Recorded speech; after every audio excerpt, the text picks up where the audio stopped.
Good morning, welcome. Hi, my name is Beverly Hollyoak, and this is Emanations of Love, a YouTube channel for misfits, old souls, and truth seekers. I'm here with Tony Bevington. He's kindly agreed to share his story.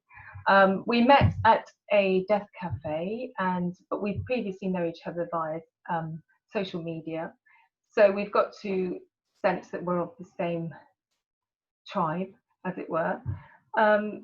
And he's agreed to tell his story with me because it's very fascinating, and I believe there's lots of medicine and wisdom in there. I'm interested in Indigenous stories and the story of normal life and the wisdom that is within that, whether it's Indigenous or just how much we can learn from each other by sharing. So I'd like to begin with a Rumi quote. Love is nothing other than finding the truth. And I will now read the preface to your book, and then we can go into the interview. Is that okay with you? That's fine, yeah. I shall start this story as I shall end it, with an explanation of learning about myself. I am happy to share it and hope it both interests and teaches you. My journey and experiences that have, I believe, changed me and made me into the person I am. It is sad, but also happy. Everything I have seen, heard, and experienced have served to teach me about life and death and suffering. A story about... Shut up! I think there's someone at the door. Oh, okay. Sorry. This is normal life, people. We are here. It's just a bloody postman, dog. Shut up. You're messing things up. I suppose what we can do is just pull that out. I'll have to learn all of that. That's fine. Oh, sorry. It's all right. You were doing so well as well. Carry on. You can. Okay. It's the preface to Tony's book, which has no title at present, but that will unfold in divine timing. I shall start this story as I shall end it, with an explanation of learning about myself. I am happy to share it and hope it both interests and teaches you. My journey and experiences that have, I believe, changed me and made me into the person I am. It is sad and also happy. Everything I have seen, heard, and experienced have served to teach me about life and death and suffering, a story about my search for myself and where I belong, if it exists. It is all true. I wonder if the journey was preordained for me. Are we set on a path from birth to discover, and for the lack of better words, the meaning of life? In a certain sense, I believe we are. Only many, for whatever reason, never start their journey and never do. Living their lives not knowing who they truly are. Much of my journey has been amazing and truly a learning experience. For a while I was trapped, then became free to continue, but had to suffer in the process. Suffering can be a learning process if one's mind is ready. The journey lasts a lifetime. I am coming close to the end of both, and I hope will continue to learn to the end.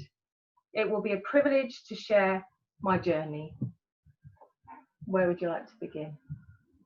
when I was born, I suppose, in Edgware in London. And then we were living in Elstree, northwest London, I guess, in a little house that backed onto the woods that had been left as a result of clay brick workings for building of London. All the bricks were dug from the clay around London, Right. and so there were massive lakes and ponds and acres and acres and acres of woodland, beautiful woodland, some huge elm trees. Right. And you just stepped out of our back gate straight into the woodland. So I spent my childhood roaring around in there, getting dirty, taking risks, and being free. It was great. A wonderful way to be a child. How wonderful. Was that with your? Did you have any siblings? I had a younger brother. Okay. Did you play together? A little bit. He was a lot more serious than me. I've never taken life too seriously. I think life's there to be lived and enjoyed, and so I would be the adventurous one, and he kind of followed the herd and did what he thought was right and what people would approve of, whereas I did what I wanted, and to hell with people approving or not. So you were the rebel. He was. I've always been a rebel, yeah. Okay. So tell me about your parents. Dad was a conscience objector, a Greek and Latin and English classics teacher, and Mum had been a games mistress at Rodine, but came from a rather working class Geordie background, so she had to work hard at losing her accent. Of the two of them, she was by far and away the more outgoing, aggressive, and assertive. He was quite submissive and usually acquiesced to her and gave her her own way. For a quiet life, I suspect. If there was an argument, she won. It was as simple as that. And I grew to learn that. She told my brother, for example, that he wanted to be a doctor, and he became a doctor, whereas she told me I wanted to become a doctor. I did anything but. I wanted to be a farmer. No, I wanted to be a poacher when I was 7 years old. Okay. So where did you get that idea from? I read books about poaching and I practiced poaching, and I learned about it. It was all to do with nature and Yeah. wildlife and living freely, and I just liked the whole concept of it. Never left me. So you feel that that was innately I within think your it soul? was there in me when I was born, and it was strong enough to be part of me. And in my brother's case, it just wasn't. He was more able to be absorbed into the system, where I completely rejected the system. Yeah. So you mentioned previously when we spoke that your father was a Quaker. Yeah. So those spiritual aspirations, you could definitely sense that influence in your father. Oh yeah, and my uncle was a minister, Right. and he baptized me, but I never went to church. I went to chapel at boarding school, and that was fine till the choir master molested me, and I ditched religion strongly after that. But I've never really had a place in my life for religion. I see it as a crutch, a support for people who are frightened, predominantly scared of dying. So religion is their insurance policy. Or do you feel that's a conditioning that is imposed upon people? I think fear is the conditioning that's imposed on people, and religion plays a great part in that. Yeah. Did you experience that with your father? Did you have a sense? No, he was not religious. He was more of a humanist. A free thinking. And if I was to go to any philosophy, it would be humanism. There's much of humanism that I now incorporate into my life. Right. Just in the way I live and the way I believe and the way I treat people. Yeah. So up until the age of 7 then, you have wonderful memories of a free childhood, roaming, enjoying nature. And then you attended boarding school. Yeah, I went to a boarding school initially as a day boy in Radlett. And God, it was teaching you to be a man. And it's not something I subscribed to. It was an all-male school. It was. Oh yes. Yeah. I mean, women were seen as actually an unhealthy influence on men. That went right through till I was 18, and I'll talk more about that later. Okay. So, and did you want to say anything about your experiences? at boarding school? How they? I was unhappy. I Yeah. had no friends. I bucked the system. No one ever spoke to me about it. This is not getting you anywhere, sort of talk, but they just beat me. And Into submission. well, That- they tried. It didn't Yeah. work. I evolved methods of avoiding being punished, or if I was being punished, then I introduced methods of retribution. Did you want to explore any of those here? Share any of I those haven't methods? put it in the book, but for example, the prefects and monitors that beat me would also insist I made them a cup of tea or a slice of toast. So I used to put X-Lax in their tea. And they all got the runs. Okay, genius. Some people might say not very nice, but for a 10, 11, Well- 12-year-old against a 17 or 18-year-old, you can't use physical violence. I certainly have never used physical violence. I don't like it. I'm incapable of doing it. So I had to use alternative ways, and that's what I did. So was that pushing against the Yeah. yeah, Um, being disempowered and well, Or bullied? I was bullied, sexually molested, was that It was by by the prefects and monitors, right? Yeah. not by the teachers. The teachers just knew what was going on and did nothing to stop it. It was pretty awful. But we were taught, which finally reinforced for me how I felt about people, that we, the rich, the powerful, the elite, were superior to the people that cleaned our gardens, did our washing and cleaned the rooms. We were superior and consequently must disassociate ourselves from them. They called them troglodytes. And women were even worse. I came out at 18 with absolutely no concept of life or what women and men played in each other's relationships. Right. Don't know what the hell they were about. I had to learn at 18. So you were institutionalized for hierarchy. Yeah. And how to be at the top of that hierarchy, and yet within that there was victimization that you experienced Only because dominance. I rejected the system, and they knew I was rejecting it, and consequently they had to do something about me because I was they a were threat. teaching you a lesson. Okay. I was a threat. Yeah. And I remained a threat for the whole time. Right. So what was the ultimate outcome of that then, Tony? I got expelled. Right.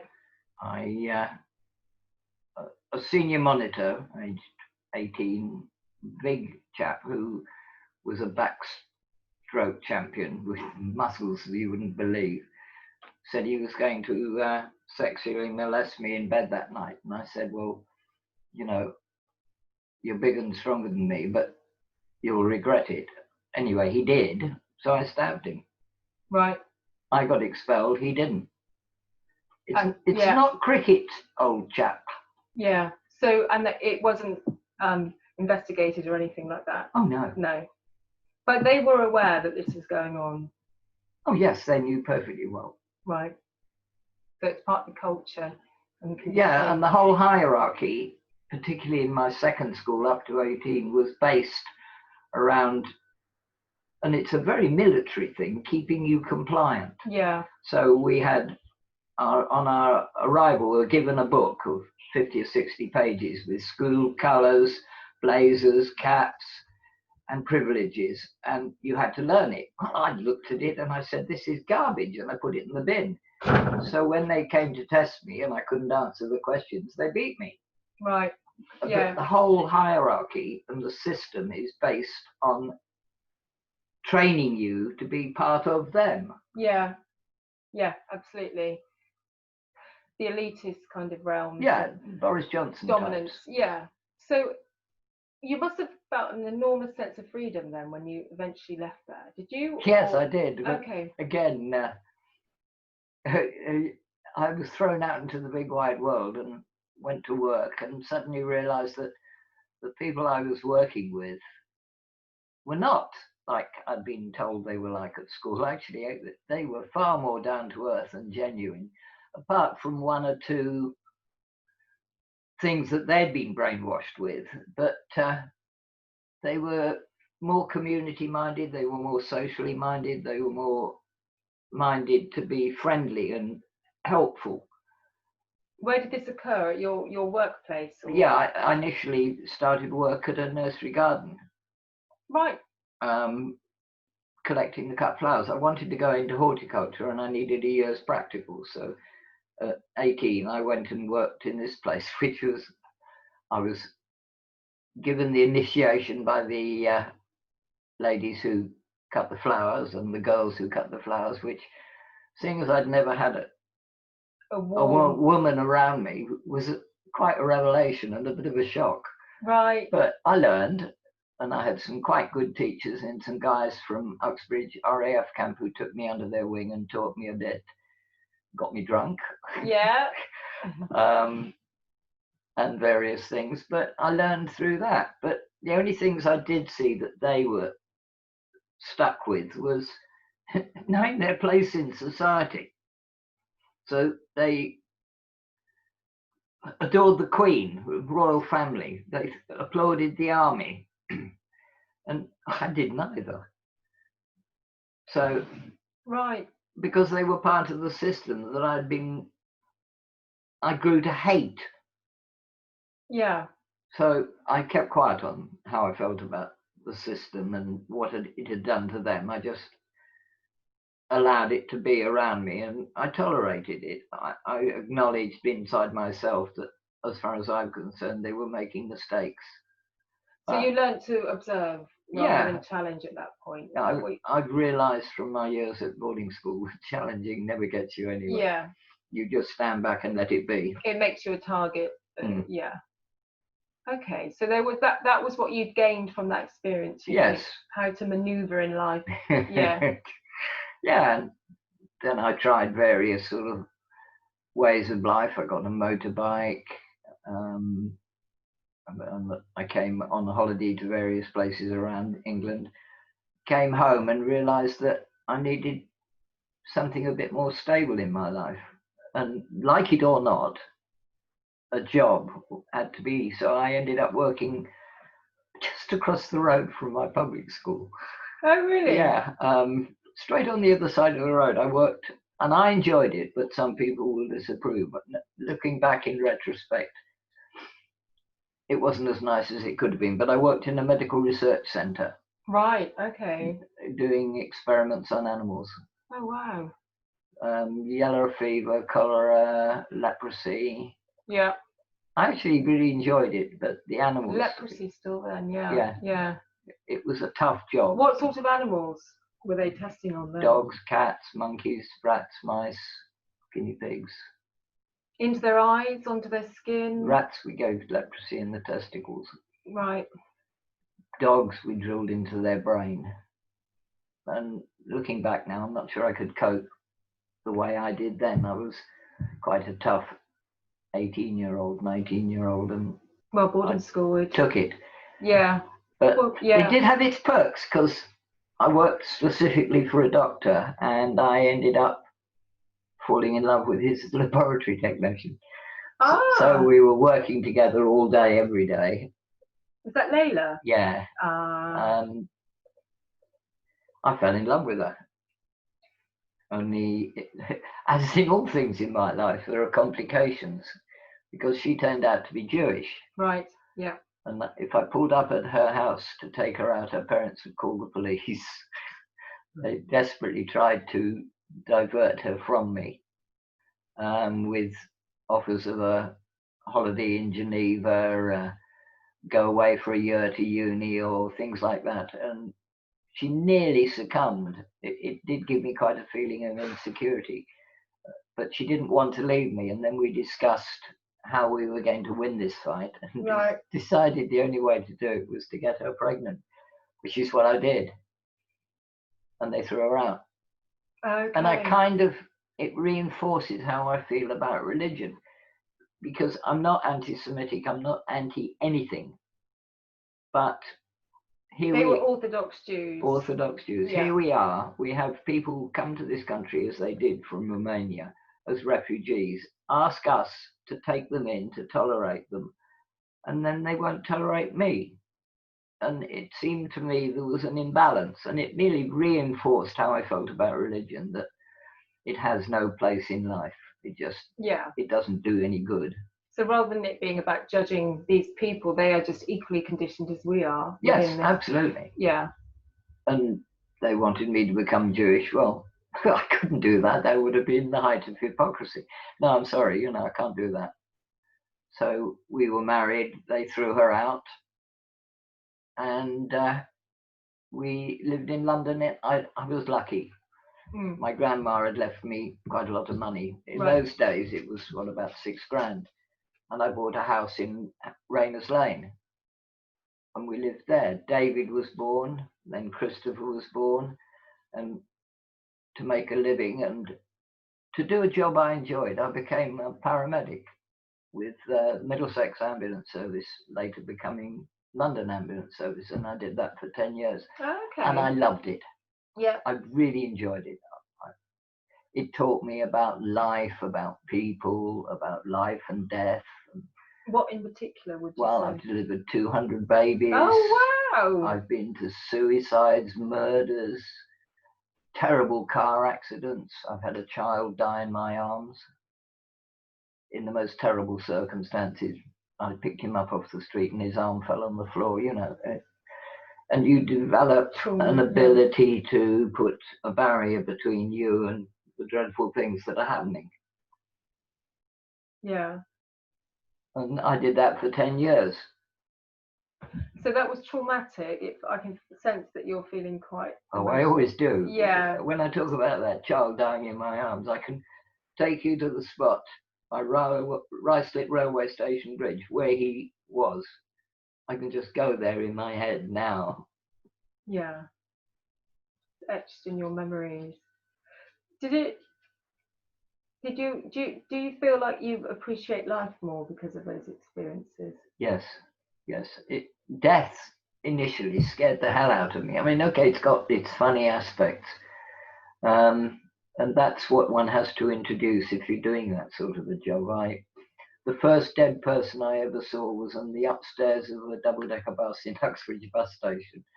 And I was being given a hand to carry him downstairs. I was on the legs. And halfway down the stairs, my partner dropped the body and he hit the stairs, pressed his face in mine, and the wind was expelled from his body and he went, in my face. And I passed out because I'd never seen a dead body in my life. Yeah, the final breath. Yeah. I learned from that. What did you learn in that moment? I learned that death isn't frightening. Death isn't necessarily awful. It can be, and I've seen awful deaths, but it also can be quite peaceful and natural. Yeah. So, but you have this veneer in front of you, your protection. Yeah. Which I've kind of lost nowadays, but during that time, it was visceral. It was absolutely necessary. It reconnects you with your humanity, do you feel, after boarding school? Well, I've always had humanity. It's just acknowledging it. And I learned as a paramedic to acknowledge it. Yeah. But it seems as though they tried to knock it out of you at boarding school. Cool. Yes. I mean, that's the whole concept. If you look at military training, it's exactly the same. Yeah. Create a compliant, obedient person who obeys without question. Yeah. And I've never been like that, and I never will be. So during that time, 10 years period, you and Layla were living in your home together with your firstborn, who was David. And you were very happy. Oh, it was a terrific time, yeah. You mentioned she changed your life, you feel? Yeah. I was a bit of a tearaway. Right. Long hair, beard, sort of a beard. I could have, if I hadn't met her, ended up probably getting into trouble with the police. As it was, she was highly intelligent. She was a microbiologist. Wow. She was intelligent, Yeah. destined for better things than me, but she chose me, and I listened to her. I never listened to my parents, but I listened to her. But she had a really subtle way of getting me to hear her. Okay. I think some women have that knack, that art. And yeah. I just. She touched you. Oh. She touched you. Yeah. Sorry about my dog. No, it's fine. Because he's not showing in the cameras. No problem. We don't mind dogs in this show. So. No, he just wants to be loved. Yeah, he's gorgeous. Yeah, well, we were together there for 10 years. Yeah. And then because they were pressuring me in the ambulance service to become an officer and put me in an office away from all my human contact, I said no. So I left and I opened a driving school for 2 years in London. Right. Good way of earning money, great way of communicating with people. Yeah. I found that I'm a good teacher. I teach well. Through just talking to people. Yeah. And not being afraid to be intuitive and instinctive in what you say and how you do it. Yeah. So you hadn't to be afraid of people. Well, 10 years as a paramedic taught me not to be scared of people because you never knew what you were coming across next. Yeah. So I did that for 2 years. It was very stressful. After 2 years, I couldn't cope anymore.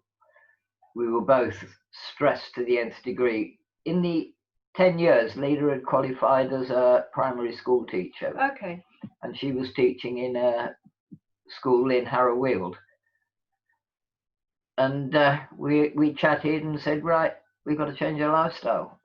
We can't keep on like this. Let's look for something where our sons are going to have something to learn something about life. And so you had more than David then? You had Chris as well. Chris was born then, yeah, okay. So we said, right, and we put our house on the market, sold it within a few weeks. And we said,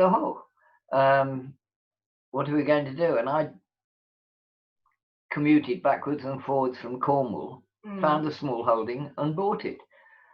And like going on a summer holiday, we packed all our gear in the car and we left, and we moved down to a little farm, 7 acres on the edge of Helston in Cornwall, to be self-sufficient. Wonderful. And we were.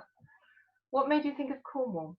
Oh, we had friends down here, okay. And we always came to Cornwall or Pembroke on holiday camping. Right. So we loved Cornwall, and we came here and we bought a farm in Cornwall, making a profit on the money we'd sold our house for in London. Small holdings weren't selling. Houses in London were starting to boom. Okay. So I had adequate to start the small holding. Although, having done that, I discovered I knew absolutely nothing about it. Oh, right, okay. And yeah, I had to learn. Right. And I learned because across the road in this little rural lane was a lovely old Cornish smallholder, farmer, miner, and he taught me everything. Words of Cornish folklore and wisdom agriculturally, and he just taught us everything, and he was a lovely old man. The wisdom of the ages. He was a superb fellow and taught me everything. Yeah, how wonderful. So that was, what did he teach you? How to castrate pigs, how to milk cows by hand. Yeah. How to ring a pig, how to recognize a good cow from a bad cow, how to check their teeth, how to worm them, how to dehorn them. Yeah. Everything. All the useful bits. I knew about horticulture, but I didn't know about agriculture. And within 3 years, we had a few cows. Right. And we were milking them. We had pigs, ducks, geese, chickens, greenhouses.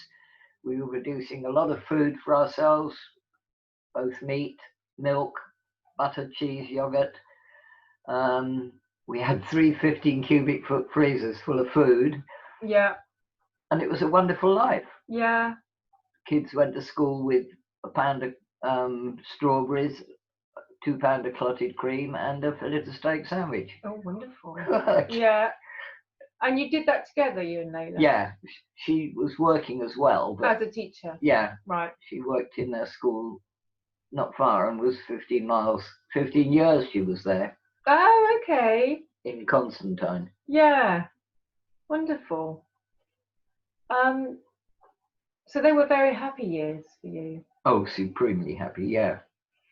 But I had to have help, so I kind of shifted stance a little bit. I became more of a hippie, I guess. I'd been quite straight-laced and conventional in appearance anyway, not necessarily what's in my head. Yeah. And a guy came to live with us. He introduced us to cannabis, and we grew some, had a bit of a party. There were 8 or 9 of us living there communally for a while. I got arrested. I got fined. And then all our cattle got TB. And it took about 2 years to stop having TB. And they killed all our cattle over that 2-year period. So left us with nothing. And I was off helping a friend do some building work.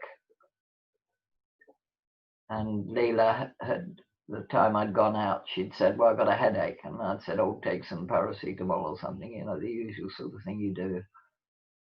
And a week later, I had to rush back from London because she'd been taken into hospital where I was told she'd had an aneurysm, a cerebral aneurysm, which is a bursting of the blood vessel. In the brain. Yeah, it's similar to a bicycle springing a leak in its inner tube. Okay. And they had to operate, drain, and she'd been taken to Freedom Fields in Plymouth. 6 weeks later, the doctor called me and said, she's had another burst, and this time it's destroyed her medulla. She's a vegetable, and always will be, and there's nothing we can do.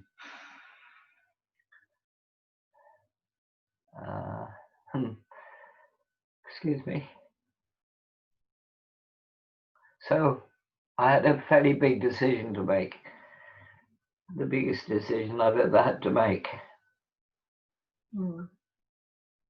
And I chatted with him, and I donated her eyes and her kidneys, which had to be done before the life support machine is turned off. Yeah. And I sat with her and took her rings. I didn't even kiss her goodbye. And then I watched them do the operation and I left. How old were the boys? 21, 22, 23, something in that region. They were adult. David had moved to Penzance, and Chris was living in a caravan on the farm with his wife. But so between you hadn't been able to say goodbye to each other because it was an aneurysm and it was so sudden. She didn't know me. Yeah. Her brain was affected for those 6 weeks that she was in hospital. She never knew me. Yeah.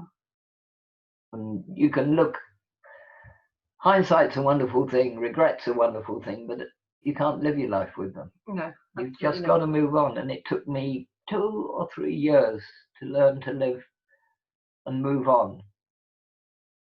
You were devastated. Yeah.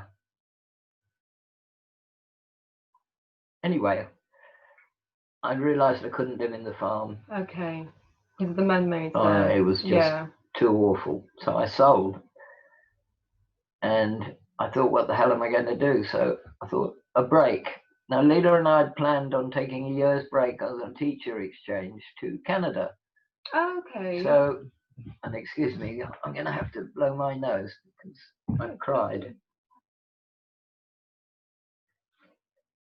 So I thought, well, we'd made that pact between us to go to Canada. I'll do it anyway. Wonderful. And she was with you in spirit, did you feel? No, I felt very much alone. At that time? At that time. In fact, I was aware that after I'd been in Toronto for a week, I'd actually avoided people. I hadn't spoken to anybody. I'd steered away from everybody. How long after was that she passed away? Oh, about 9 months. Okay. I'd actually hidden from people. Yeah. So you were still grieving. And it took me a while to get over that. In actual fact, what got me over it was walking into a therapy centre, an alternative therapy centre in Toronto, where they were doing a rebirth class. I am a qualified rebirth teacher and have been since 1970. So prior to Layla passing away, what year did Layla pass away? 1987. Okay, so you trained as a Yeah, okay. I'd done rebirthing and I was a trained teacher and Yeah. I'd done the courses and. So explain to me what it was that drew you to rebirthing. Nothing at all. A friend recommended it and I went along thinking, oh, another load of garbage, another rip-off, the usual Was this in old London? con. Yeah. No, it was in Cornwall. Okay. Usual old con. No, anything but. I had the most amazing experiences on my first rebirth. A breathe, they call it. Yeah. I saw myself being born. Wow. I moved into my subconscious. All the stuff I'd had with the boarding school and things, Right. I recognized it. I was able to bring it out into the open, deal with it. I even went to my parents and said, I forgive you for sending me there. It was incredibly opening and beneficial to me. Yeah. I loved it. And it altered me. I guess it was the start of the change. Okay. Of me. The change that had been instigated by marrying Layla. Her love for you. Yeah. Taught you to love yourself, do you feel? Or took you on this journey? I don't know that I loved myself in those days particularly. Right. I think losing her was Okay. more of the final realization that you're in this life on your own. You can cling to other people, but ultimately it's you that has to deal with it. And if you don't deal with it, it ain't going to get done. That's it. It's got to be you. Yeah. It took me a long time. But yeah, she helped. She sowed seeds and influenced. And she accepted you. She accepted me totally. She gave me little words of advice, sort of gently, quietly from the background, but they made a hell of a difference to how I was thinking in my head. And you trusted each other? Oh, there's not often a man or a woman are lucky enough to fall into a relationship like that. It's pretty uncommon, I think. We look for the wrong things in each other in a relationship. And trust is what she gave me, but also confidence in myself. She made me suddenly realize that all this stuff at boarding school was a waste of time, and why was I bothering with it? Get rid of it. And I did. Yeah. It was her influence that did that. So suddenly there I am, thrown out into life all on my own. So I went into this alternative therapy centre, found a rebirth session going on, and realised that it was a complete and utter rip-off. Not as authentic as what you'd experienced previously. Okay. I was good at it, and I knew about it. So I was introduced as a rebirth teacher from England by the teacher, and when she'd gone, I said to the ladies who were doing it, well, I don't know if you know, but she's not doing you justice. And take me out for a meal and I'll give you a free rebirth, all of you. So that's what happened. I hooked up with, it must have been nearly 30 women in Toronto who took me under their wing, and I rebirthed them all. We had a wonderful time. I made great friends with them. Yeah. And they drew me out a little. I think I fell in love with them all. Why not? And then one day they called me to a cafe and they said, Tony, it's time you moved on. And to help you move on, we've got a present for you outside. And blow me down, there was this bloody great Cadillac. They'd bought me a Huge, Bless them. 28-foot long Cadillac. Oh, wow. And they said, right, it's time for you to move on. Your journey must start. And they kicked me out of town. So I drove across Canada. I had friends from Cornwall who'd emigrated to the islands off Vancouver. Yeah. So Wonderful. I headed for yeah. them. 3,500 miles away. In your Cadillac. Yeah, but I didn't know it was 3,500 miles away. Oh, did you not? I mean, come on. The English from Land's End to John O'Groats, only about 800 miles. Oh gosh. This was 3,500 miles. Huge landscape. Yeah. And Yeah. So the How long whole did it take you? couple of weeks. Okay. You Stopping on the way, Yeah. I stopped in Calgary, in Winnipeg, all along the route. I stopped and I made friends all along the route. So this is the late 80s. Yeah. Yeah. It was great. And I arrived in Vancouver. I met some people and they said, come and stay with us. So I stayed in what was at one time an old brothel in the seafront at Vancouver, near Gastown. Okay. And I was chilling by then. So yeah. I went out to the islands, met my friends, lived in a house 60 foot up between two pine trees they'd built for me. Oh, wonderful. And then carried on. I was on Quadra with them. I went on to the next island, and there are hundreds of them, called Cortez. Is that with the community? There's a big that's been there since the I went there. 60s. Yeah. Hollyhock Farm. Ah. I went there. What was it like? I ended up there working. Oh, okay. I was 3 months there. Yeah. Wonderful place. I've got some beautiful pictures and memories of it. Oh, we'll have a look at those. We'll put some. The whole place is built in the cedarwood forests of cedarwood. And I did North American Indian sweat lodges, looking for your spirits. I did Reiki. I gave free rebirthing lessons. And I worked in the gardens.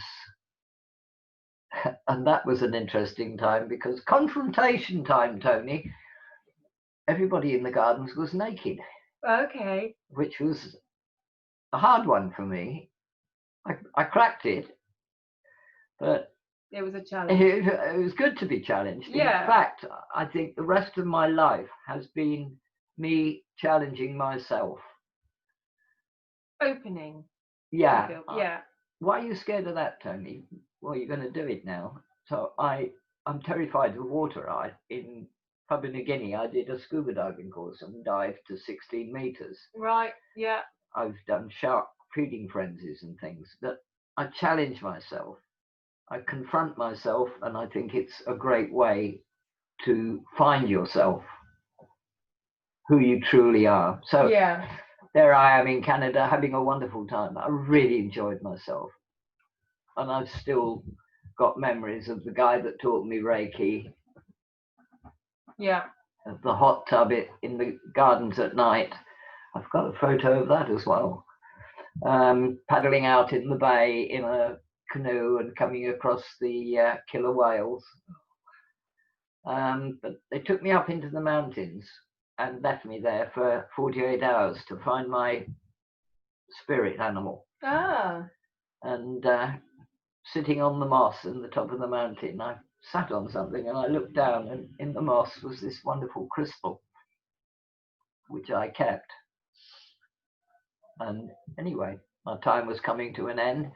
Challenged myself, gave my car keys to my friend's son, Nick, right, who was 12. Okay. And flew down in a seaplane to Vancouver.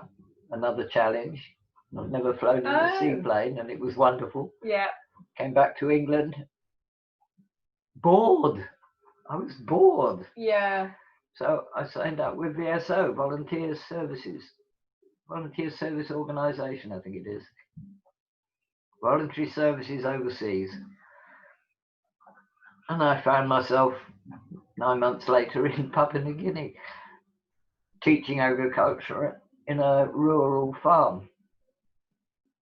Wow. Being terrified at first.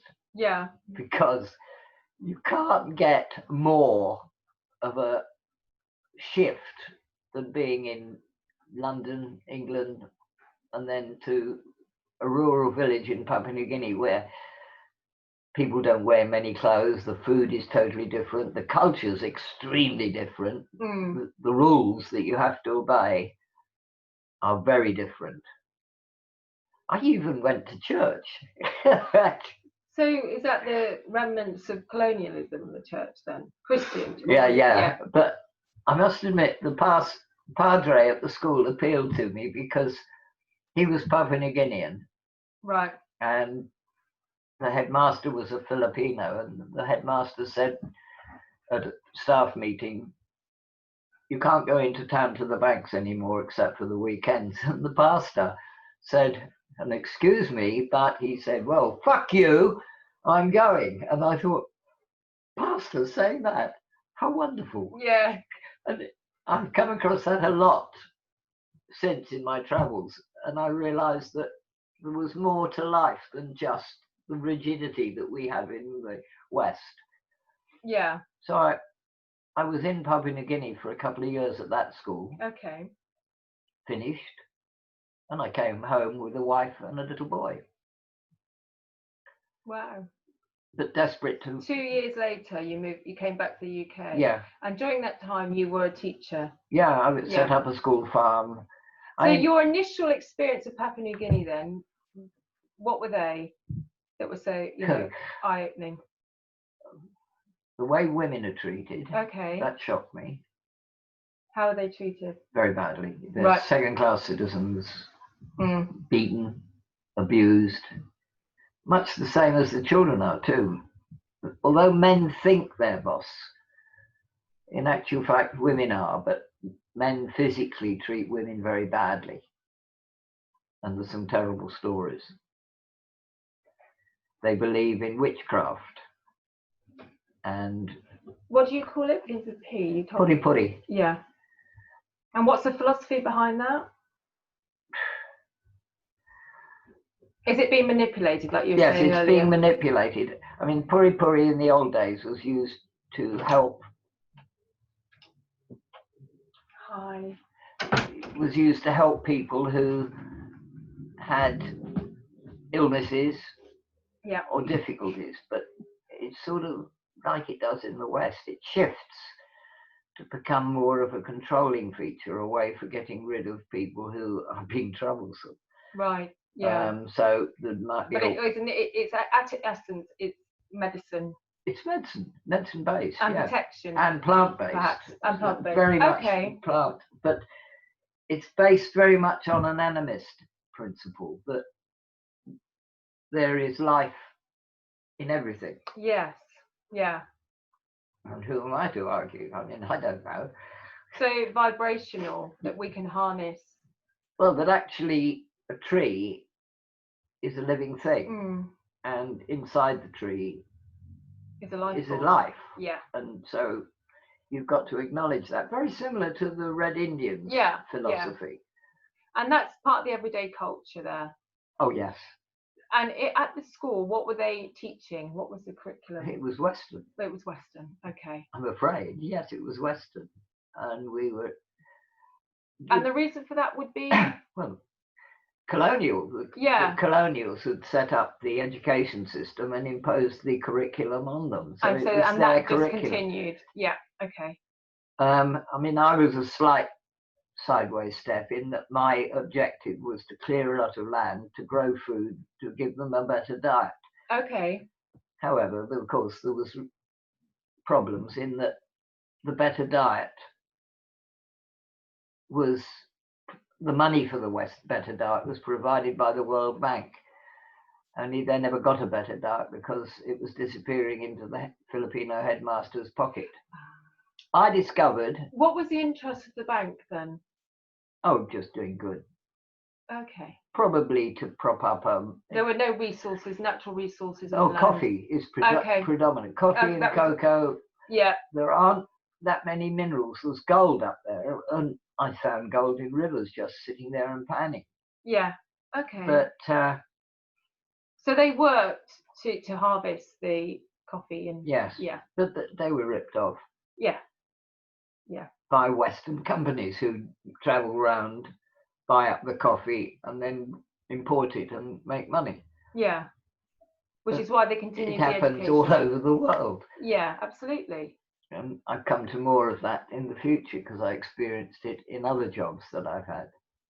Yeah. Okay. So, and you were telling me about a psychotic nut that they. Oh, betel nut. Yeah. Why they call it in pidgin. Right. And what you do is you take the nut out of its shell. It's a pandanus nut. Okay. It grows at the top of a tree.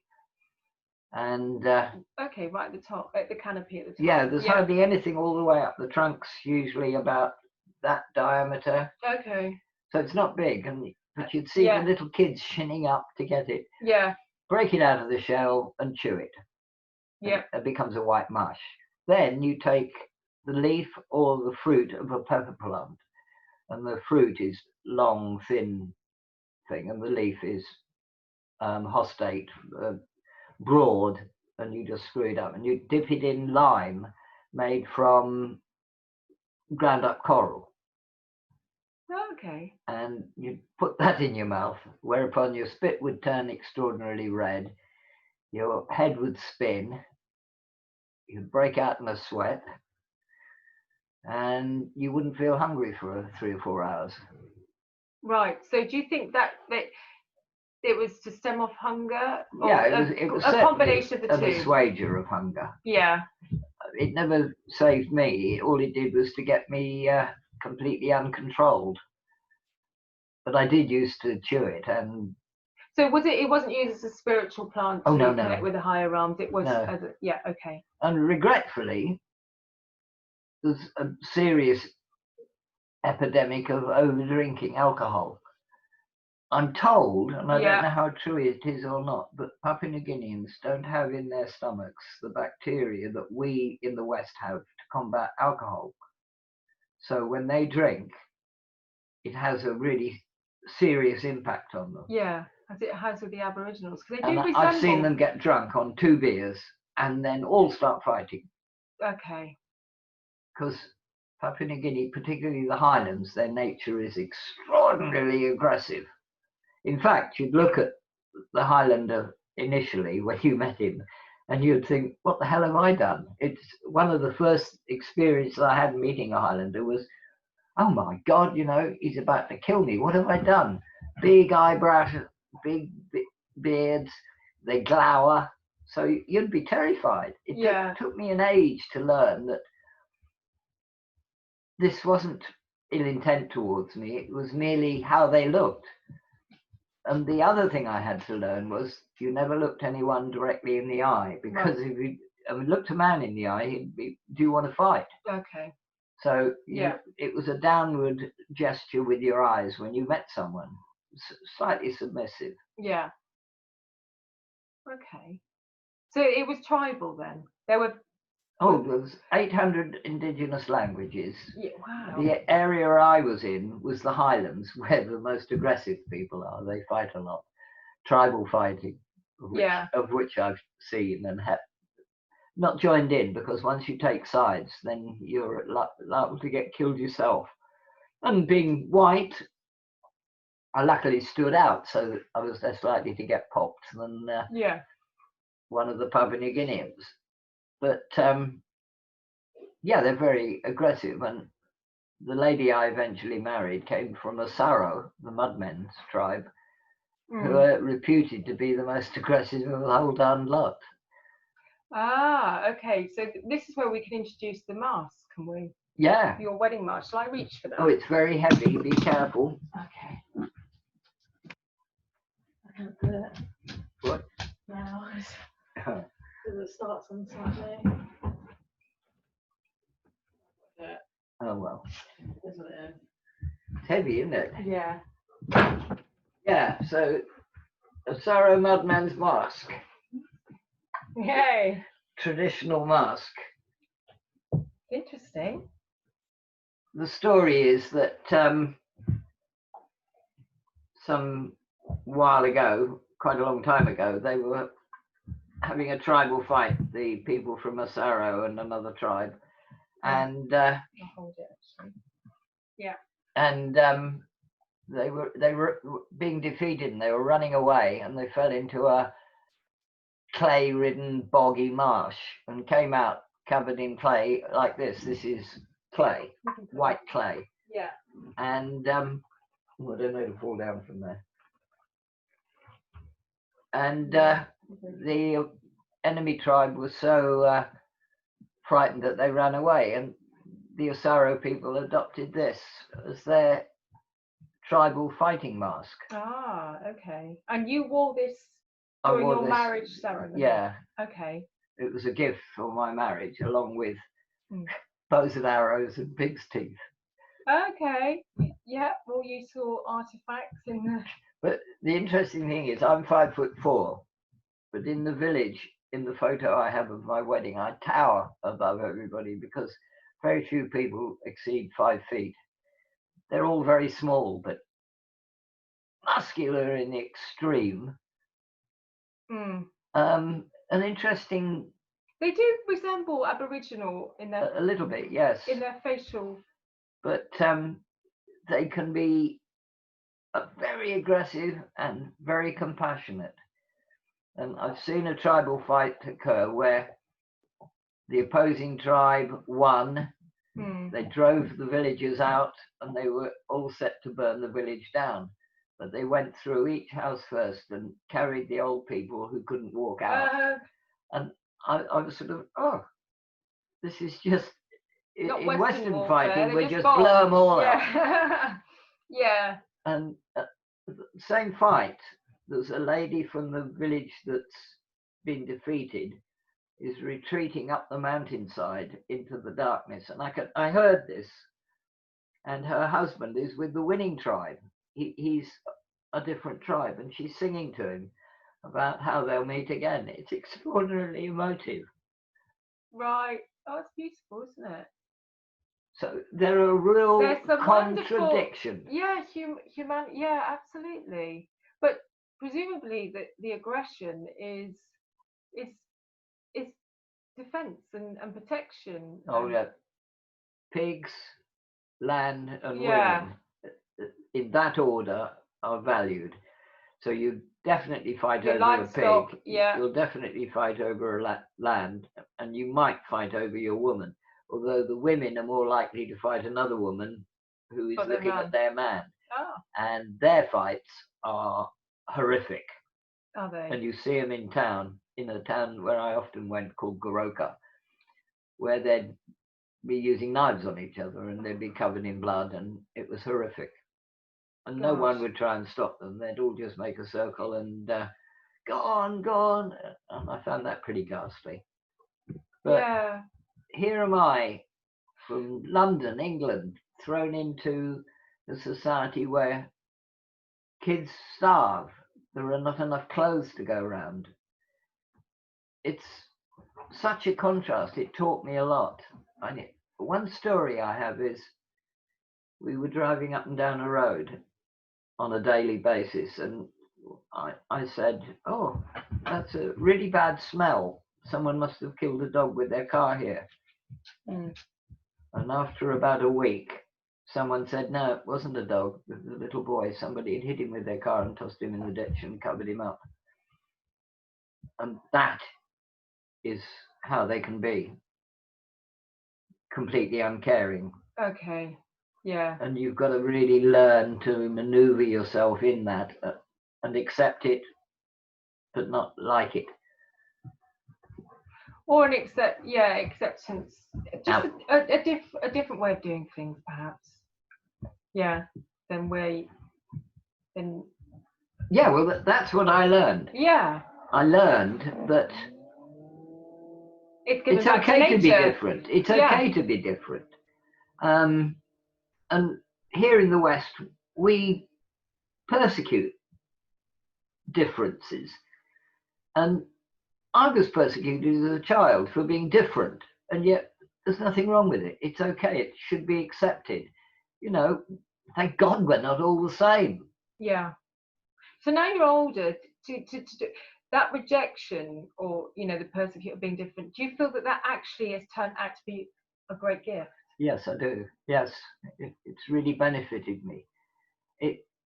it's all of these are things I've learned, Mm. and I maybe not be imparting it so well, but my learning has been accepting the difference and the validity of other people's lives.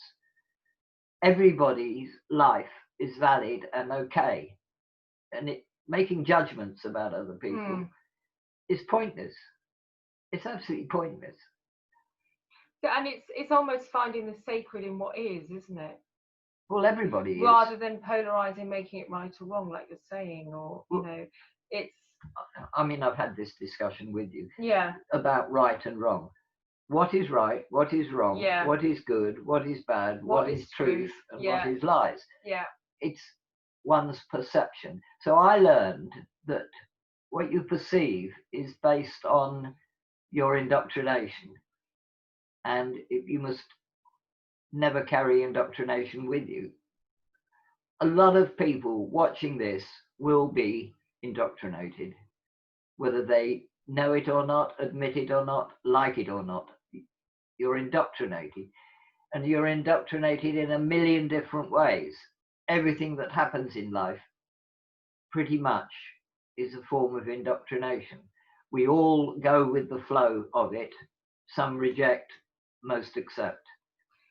So in returning to Papua New Guinea and that colonialism influence, the teaching and that Western being brought in, if they hadn't experienced that influencing factor, how would their lives have been different?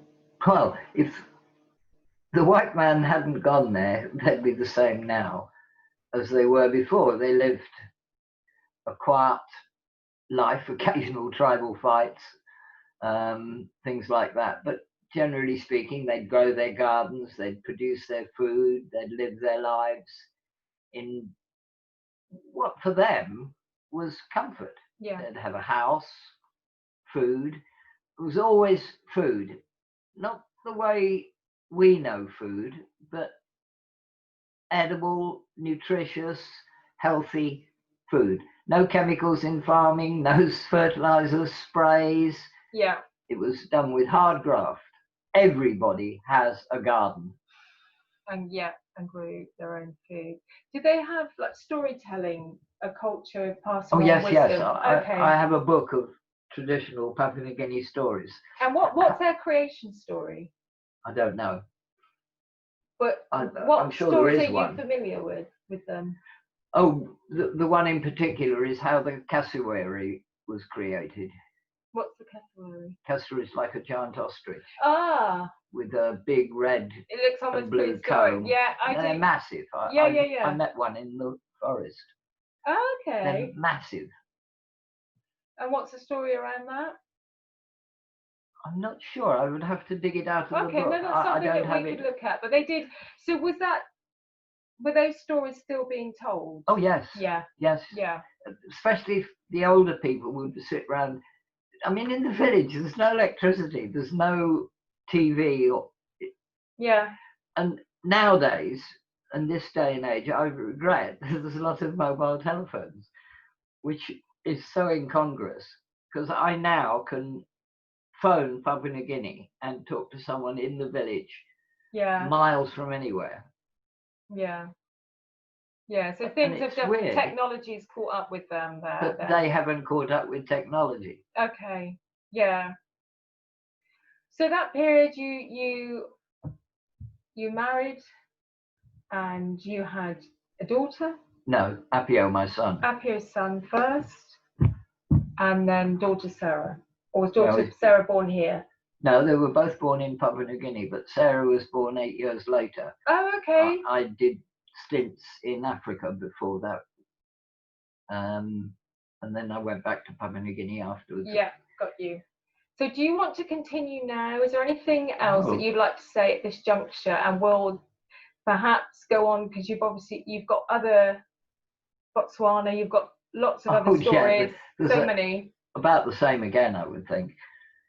Well, what I would like to say is I express a personal opinion, and contradict me if you like, It's purely based on my experience, my beliefs, and they're mine. And I'm not asking you to take them on. I'm merely offering what I've learned as a guide, as a lesson to others. Whether you take it or not is your choice. Thank you. Yeah. We will continue this. Yeah. So there's anything else, there's nothing else you'd like to add at this point?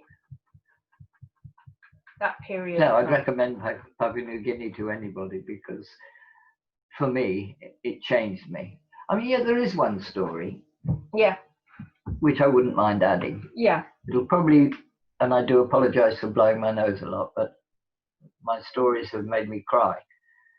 And this is going to probably make me cry again. I went to Papua New Guinea 2 years or more after Leela had died, and I'd never grieved. And I didn't know how to. And anyway, I went to a funeral in Papua New Guinea, a traditional funeral. Oh, wow. For a teacher that somebody had killed. I didn't know him even, but I was invited and went along with some friends from the Highlands. And I remember it is the most emotional occasion you can ever experience. The women paint themselves in clay, cover themselves in ash, and they wail and scream. It may be induced, it may be false, but for me it was real. And I remember I was sitting on a log with another teacher and watching it all going on, and I let go for Leela. I've never been the same again. You can see her. I learned how to cry. I learned that it's okay. So that you don't need to be embarrassed or ashamed. It's therapeutic. So I cried, and I've never been the same again. So I've had a number of occasions in my life, occurrences that have taught me a lot, major teaching. And as you can see now, I cry quite easily. That was one of your defining moments, you would say. It's very defining. Yeah. I've never let go of Leela. No. Never totally. Which is probably in some ways defeating me to ever find another relationship. But you found other things. Your relationship with yourself. Exactly. I found my search and my writing and sharing my experiences. Yeah. I do enjoy telling my stories about the place. Yeah. And what it's taught me. And we'll look forward to. But as you can see, I cry. That's a great thing. So that changed your life, being able to cry? Yes. Yeah. And not being ashamed or embarrassed about it. Just, I'm crying. Sorry, folks, I'm crying. Here I go again. But music. I cry at music. Oh, now. yeah, it's so moving. God, I cry at music. You sent me some poem the other day about twin flames. Yeah. I bawled my eyes out. What was it that made you cry about that? I related to it. Yeah. It was my story. You've sent me 2 or 3 things that have been my story, actually. And I kind of relate to them.